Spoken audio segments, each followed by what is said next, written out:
Hello, everybody. Hey, I'm Theo Black, and I'm Sarah Black.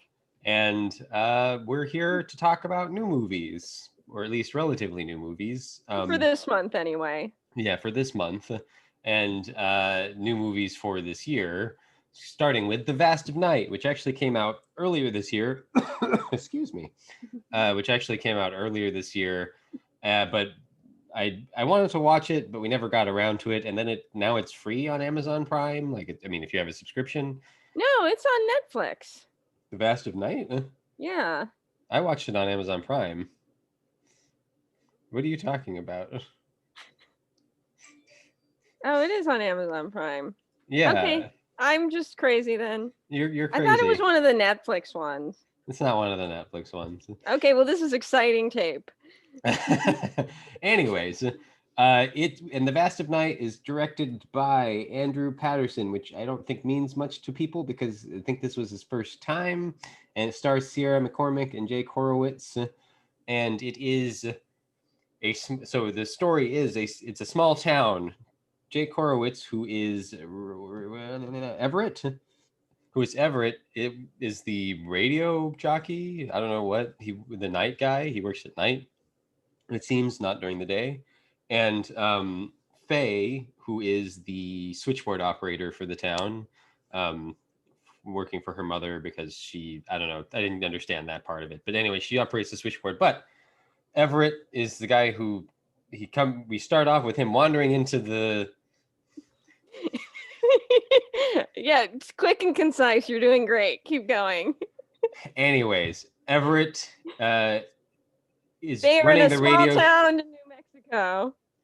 Small town, those two characters. Everett is doing his radio show and Faye is at the switchboard and she's listening, and then suddenly a weird noise happens, a low electrical humming, and she's confused, and then eventually she calls Everett and is like, hey, there was this noise, and he's like, what?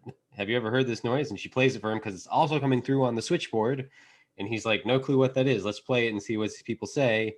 And thus starts in UFO alien type movie. Was that better?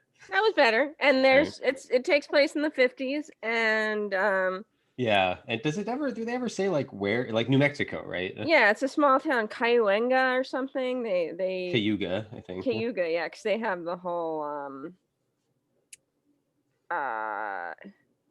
you see it on the high school and stuff like that. Right. And it's the 50s, so there's some of the 50s paranoia stuff. Everett at one point thinks that this is a Soviet thing. So yeah. Well, and also the reason we know it's New Mexico because it's WOTW or something, which is apparently not the correct radio designation, and which I only know because my girlfriend knew that. So points for her. And I'm curious if they did that on purpose or not. Yeah. Well, you that's not how we know it's New Mexico. We know it's New Mexico because they say it's New Mexico. Well, we know. Well, it helps me remember because I know that the radio designation is wrong. Good. There's a lot of states that are west of the Mississippi. So. There are. Well, have you watched the most recent Red Letter Media? No, maybe not the most recent. There's one where Mike is like talking about how he remembers who is Ben or who is Arthur. Oh my God, yes. And he's like, it's because he's bald or he's not bald or something. Yeah, no, this is one of those situations. It's like he has less of a chance of getting the name right than just randomly picking based on his method. But that's fine. Anyways, we're a little bit okay. Let's zone in here. I don't know what's going on. Our focus is off this morning. At least mine is. I know. Okay. But you liked it, so you talk about it. I did like it. I liked it too, but you liked it more. I was going to say, I think I don't think we get these as much because I don't know. I'm not sure why. Maybe there's just less sci-fi movies or something, but I have there's a very small niche of what I would consider like a Theo movie. Mm-hmm. And you have a slightly wider niche in the sense that if you get an independent film that's dreamy, that's probably your niche. I like the sci-fi. I don't know. Who knows? But it's a Theo movie, and like, so it doesn't bother me that like there's these characters monologuing in different sections. But what's really neat is that like you're just starting out and Everett's wandering around the high school gym because the whole shtick is that there's a basketball game tonight, and this is small town basketball in New Mexico, so everybody's there except for him because he's the radio guy, and Faye because has to work the switchboard or whatever. And so like there's almost nobody else who's like out and about in the town. Mm-hmm. And like he's wandering around the gym and he like takes somebody's trombone or something and like puts it in a locker for some reason. And like he's fast talking and he's kind of like he's a 50s version, like he's a 50s jockey, you know, radio jockey. So like he's still got that kind of wheeling and dealing thing, but he's still like he's you know, he's like counterculture, but in like the mildest way. Mm-hmm. And so that's kind of fun. And like, you know, he has to go over here to help somebody with something, and they're recording the games over this recording, and it's all this early tape recording stuff, which is neat to see. And Faye Mm-hmm. has this new microphone and recorder, and so they're wandering around doing interviews. Which doesn't That are really just, pay off at the end, but it's fine. It's just but it's kind of fine, yeah. it's set up. It's set up, and it's kind of neat. And they're like friends, I guess. She's, I guess, what, 14 or 16 or something, and She's he's 16. 16, and he must be like, He must be a few years older. yeah, he's like 18 or 19 or something. At least he seems to be. And that's kind of a neat little setup because it's not like, you know, there's nothing, the lights are flickering, but there's nothing in there that's like, oh, this is about aliens. The lighting's really low. It looks a lot like film. I don't know if it was film. It's really well They set you shot. up though with the that this is some kind of Twilight Zone-y thing. So you're already kind of primed for that kind of thing by That's true. The whole shtick, the intro is like as if it were an episode of Paradox Theater, which is their version of the Twilight Zone, which I've never seen the Twilight Zone. I should really see those. You should really see that. It's not my kind of thing necessarily, but you should see it. I should. And so it's kind of a neat setup with the Paradox Theater, with them wandering around the gym. It looks really good, you know, and it's a really like well composed setup, and people wandering around and talking, you know, like talking down and up, you know, it's all that stuff. And then it kind of isn't as good as that opener, really. I've seen a few reviews that are basically like the first 20 minutes are great, and then it kind of falls off after there. I think I'd agree with that. Like, I still really liked it, but after that, you then get Faye operating the switchboard and Everett on the radio. And he's, you know, here's music we're playing. And she's, you know, then she starts investigating the noise. She gets a call from somebody who's like saying they see something and they're like going to hide in the cellar. And so that's kind of interesting. And it's like she doesn't really react that harshly to that. Like that would be like, what, you're hiding in the cellar? That feels like it would be more.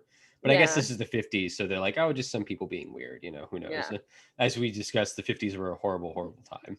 Yes. And so like that's kind of neat. And then within minutes of that, you know, they play the sound on the radio, and we get Billy calling in to the radio station to talk about like his experience in the military and how he's sick and how he saw these, you know, aliens, or what they think, you know, they don't call them aliens, but they, you know, I saw this ship and whatever.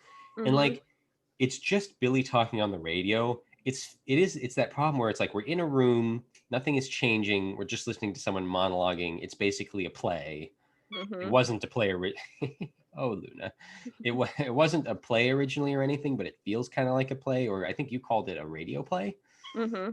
Because it kind of is a radio play.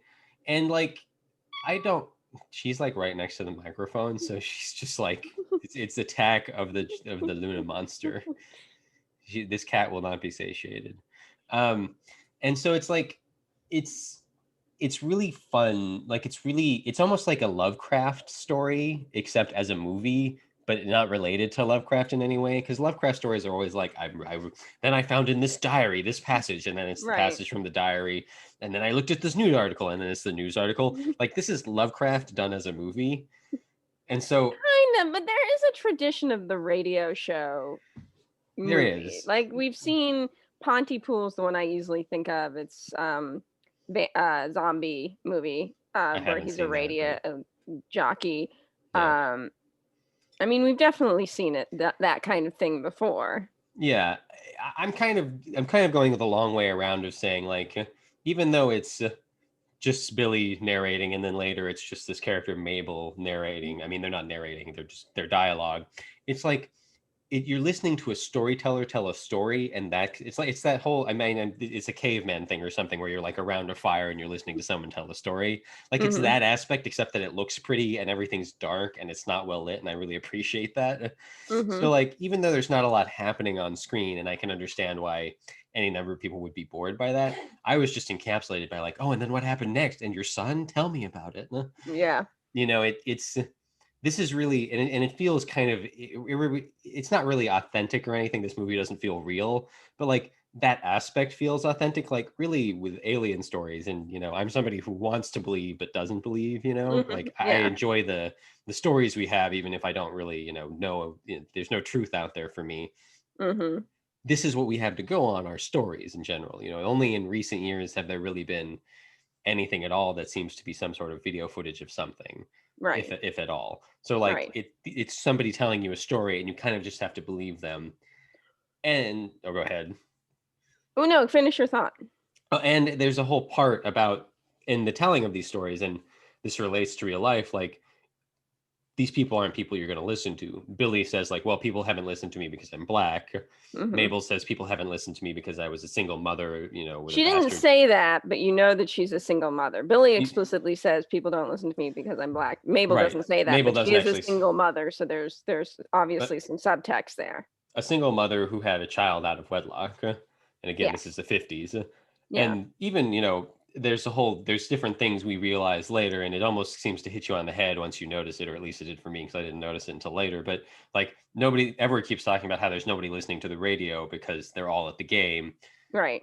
Faye, Everett isn't really listening to Faye, and like when he's taking around for interviews, and they're not really listening to the interviewees.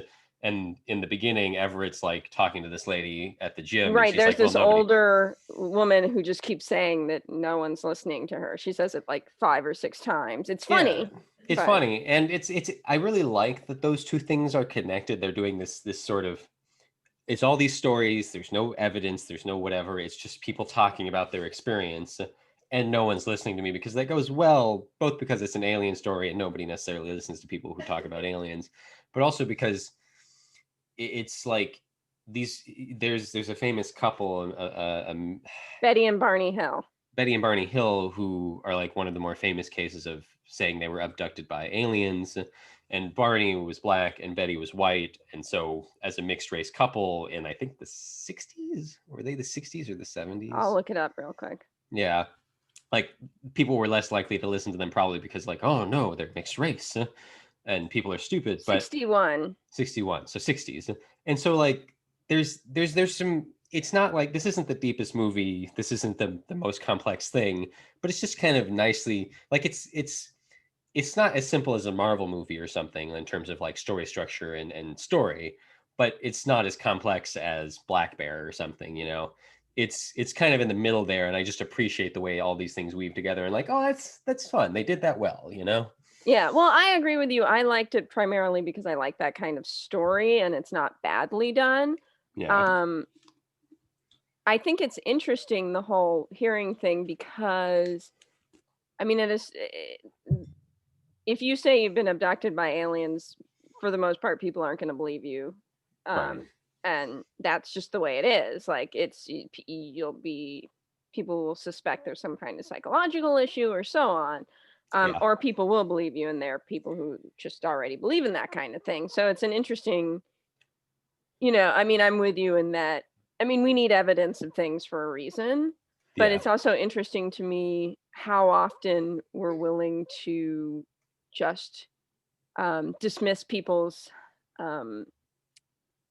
experiences. And I even think of like the Reply All episode about the song. Like, this guy this guy has heard a song and he can't find anyone else and now I'm gonna spoil. Oh, we haven't even said spoilers. We're gonna spoil the heck out of the thing. Yeah, sorry. So that late. But so also to spoil the Reply All episode about the missing music, like, and I'm, there even is a point where a woman says she thinks he's made this song up. But in the end, it turns out he didn't. Like, the song really existed. It was just this interesting set of circumstances that led to it, him and there are other people who remember it. It's just the way the radio worked and so on. So I think about stuff like that with a movie like this, where if you're Black, if you're a single unwed mother, in some ways this movie made me think of Stranger Things, in that there was definitely like a name dropping things of the 50s kind of a situation. There was a lot of nuclear test sites its names came up, White Right. Sands and stuff like that. The Soviets come up, so it had like all the bits of To make it feel authentic. Although, yeah, kind of like, but you know, in a way, I'm not sure if this is really how people of the 50s, I mean, would well, talk. Who knows? I mean, I don't know. I wasn't there. Our depictions of the past are always going to be flavored by the present, right?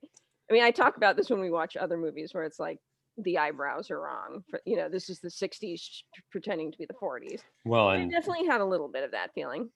sorry, well, I mean, the radio station has the wrong designation, and again, that intentional or not? Who knows? Right. There's also the thing with Stranger Things, like they have a picture of like the Thing or something. It's one of Right. those ones, and if you, because we know a little bit about this, we know that I think the Thing and some other movies, or maybe even Right. like they No, weren't no. actually popular, so The like, Thing was was not a popular movie at the time. It's a so cult it's classic, so it's unlikely that a kid would have it on their wall that way. it's not impossible or anything, so it doesn't like break the wall. It's just Yeah, like they're fudging it, so it's like hard to know with a movie like this, like would people really be name checking things like that, you you're right. know?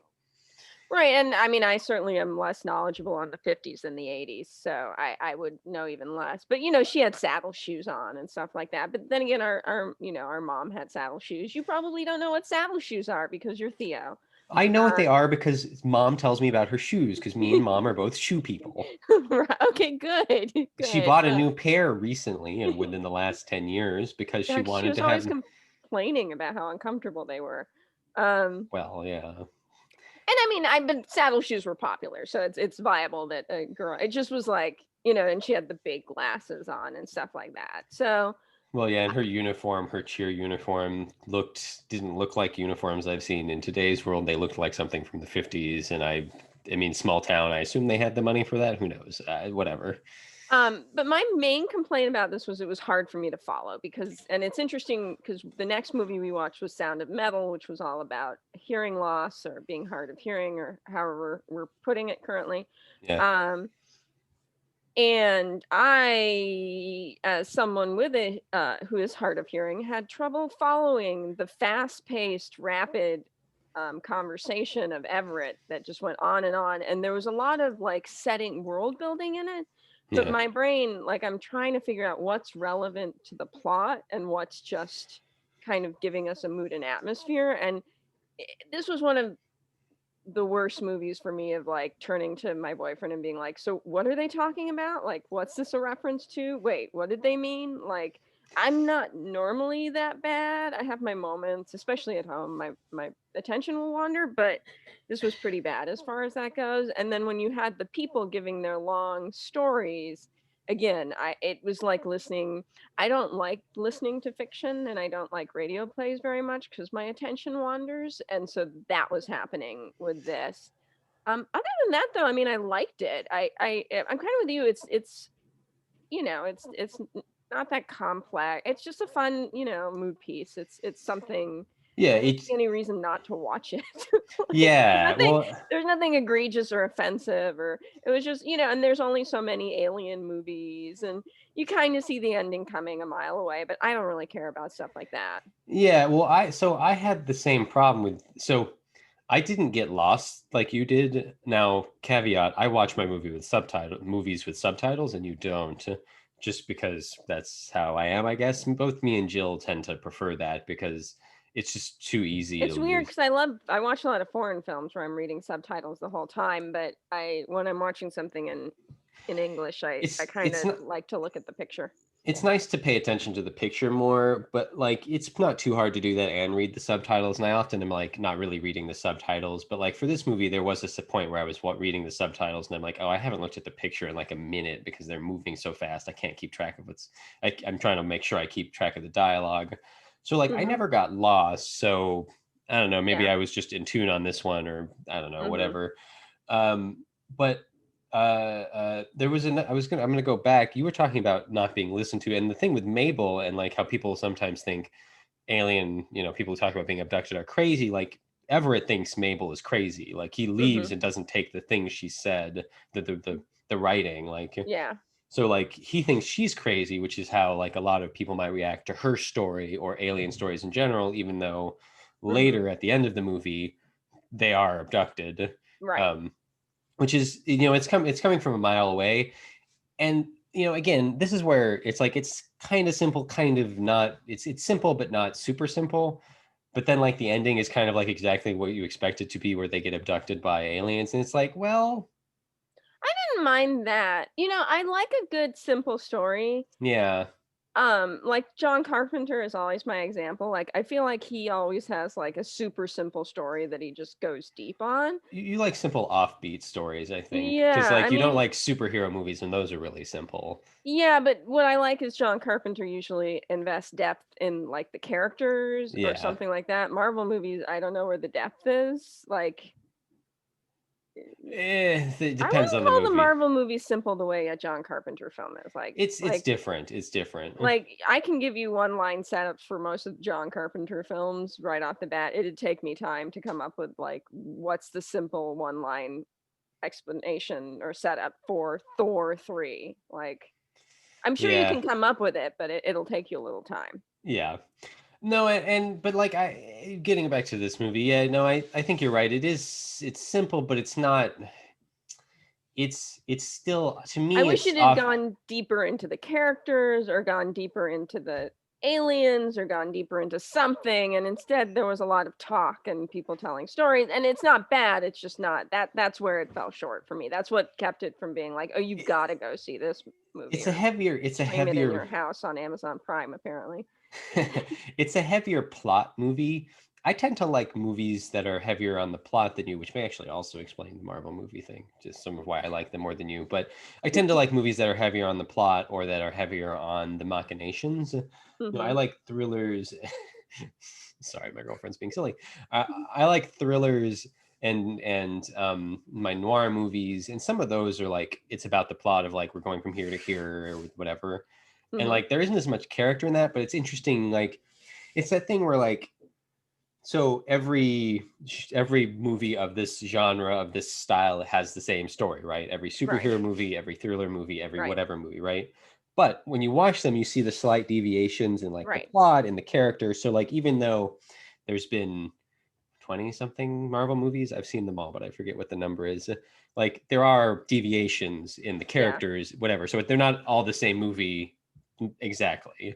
Right. And so it's the same. So it's like watching this movie is like like I'm looking for the deviations on the UFO abduction story. Right. And this Except that felt, I'm the one that most recently watched an alien abduction movie, not you. So which one did you watch? Fire in the Sky. Oh, right. Yeah. Well, that's true. Well, I've also been watching Godzilla movies, which aren't really Ah, alien. They're not alien. I understand the relation though. Yeah, they're not a alien abduction, but like it's these little deviations in these stories, and so Right. like this one felt offbeat, and like it's weirdly, and I haven't seen a lot of Twilight Zone, so maybe it's just exactly like a Twilight Zone episode somewhere, or I mean a Star Trek episode I haven't seen or whatever.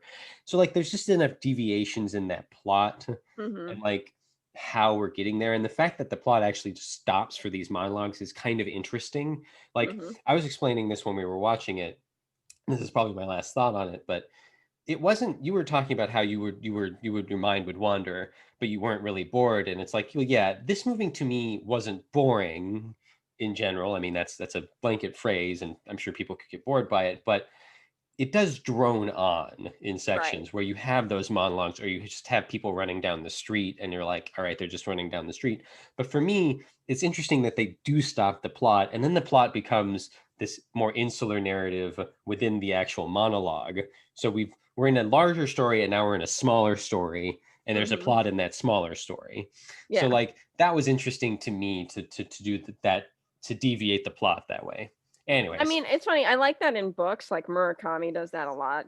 So he'll yeah, meet some character and they'll tell a story. it's But not as visual a thing. listening and watching it just doesn't work for me the same way. But I it's interesting. I get what you're saying there. But it's like you talk about the droning, and the problem with the droning is you don't know what to pay attention to because it all sounds the same. Yeah, So that's what would happen to me. I mean, obviously you're supposed to pay attention to everything, but it's like some things are more important than others for the story, and I couldn't tell what. totally. No, and I actually think it's not a very visual thing. So in general, I don't want my movies to do the sort of Yeah, monologuing thing that happens here or in other movies, but it's a change of pace. yeah. Shall we move on Yeah, to? it's just a nice little movie. Not much else Nice to little say. movie, yeah. If you like sci-fi movies, or even if you just like movies, give it a shot.